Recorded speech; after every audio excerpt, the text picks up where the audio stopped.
Welcome to all. In this mathematics video, we study how to trace the Rose curve of the type polar curve. Now before going for an example, you should sit along with your writing material while watching the video so that you can easily understand the mathematical concept. Let's take an example. Trace the curve r is equal to a sine 3 theta. This question asked in December 14 for first year engineering in SPPU University. The similar question is r is equal to 2 sine 3 theta. This question asked in May 13 for first year engineering in SPPU University. So let's solve this by step-by-step method. In step 1, we find the region of curve that is depending upon the value of a. So for r is equal to a sine 3 theta, we have to draw the circle of radius a. So this a represents the area. For r is equal to 2 sine 3 theta, we draw the circle of radius 2. So difference between two examples is only this. For first example, we draw the circle of radius a, and for second example, we draw the circle of radius 2. Otherwise, all the behavior of the curve remains same. So this is what we get diagrammatically. In step number 2, we find the number of loops that is depending upon the value of n. So the comparing r is equal to a sine 3 theta with the r is equal to a sine n theta, we get the value of n, that is an odd number. So there are three similar loops. So as n is odd, we draw the loops keeping two sectors vacant. Now what is the meaning of this? So if you observe, this green shade is nothing but we have to keep this sector vacant, that is our region of absence. In step number 3, we find the size of a sector. It is also depend upon the value of n. As here n is equal to 3, we divide each quadrant into the 3 equal sectors of size pi by 6. So it is like this. So diagrammatically, we break each sector into the 3 sector, 1, 2, 3, one quadrant into the 3 sectors. So this is what the sectors we required for this particular curve. In step number 4, we find a starting point. It is depending upon whether it is of sine or cos. So for r is equal to a sine 3 theta, we draw the first loop along theta is equal to pi upon 2n. Here n is 3, so theta is equal to pi by 6 is our starting point. So diagrammatically we represent this. So this is nothing but our starting point.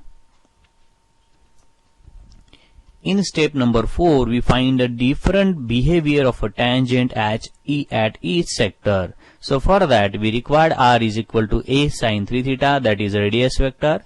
Dr by d theta is a cos 3 theta. So we need to find the value of tan phi. So if we take a division of these two, this a get cancelled. So we are left with 1 upon 3 tan 3 theta.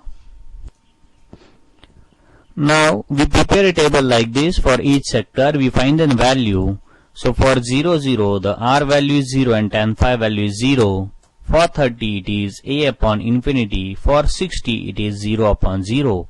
So let's understand the behavior at this particular 3 sector.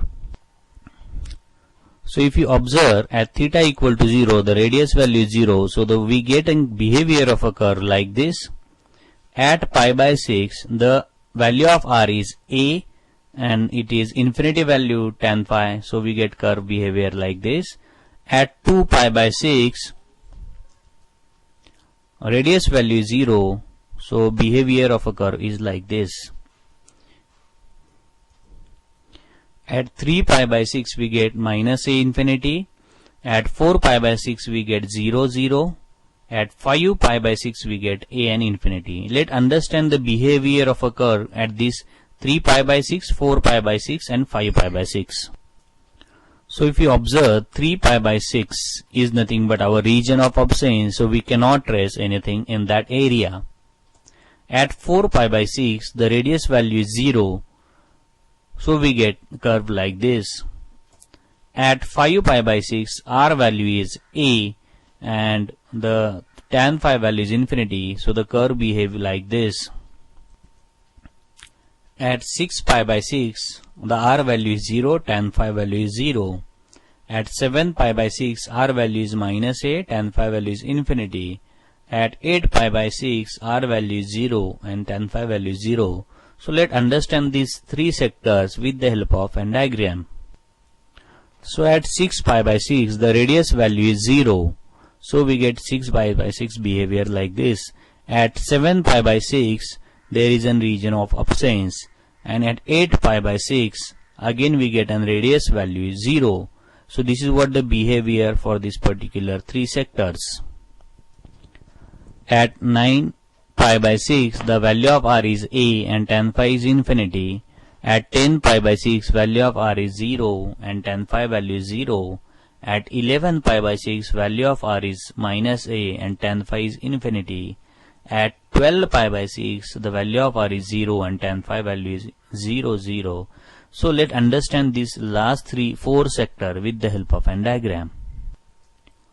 Before going for the final stage, subscribe the channel, press the bell icon to get the new updates.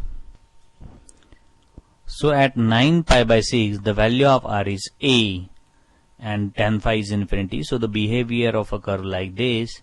At 10 pi by 6, the value of r is 0 and tan phi is 0. So we get behavior like this. At 11 pi by 6, there is a region of absence, so we cannot consider that. At 12 pi by 6, we get r is equal to 0 and tan phi is equal to 0. So this is what the basic information we get from the table. So let's again revise one.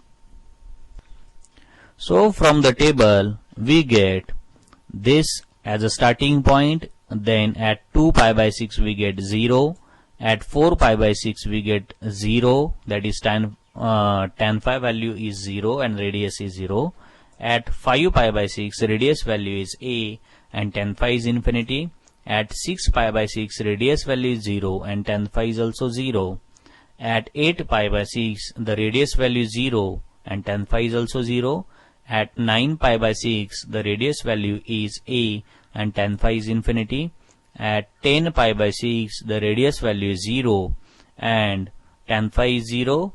Also at 12 pi by 6, the radius value is 0 and tan phi is 0. So from this given information, we get a curve like this.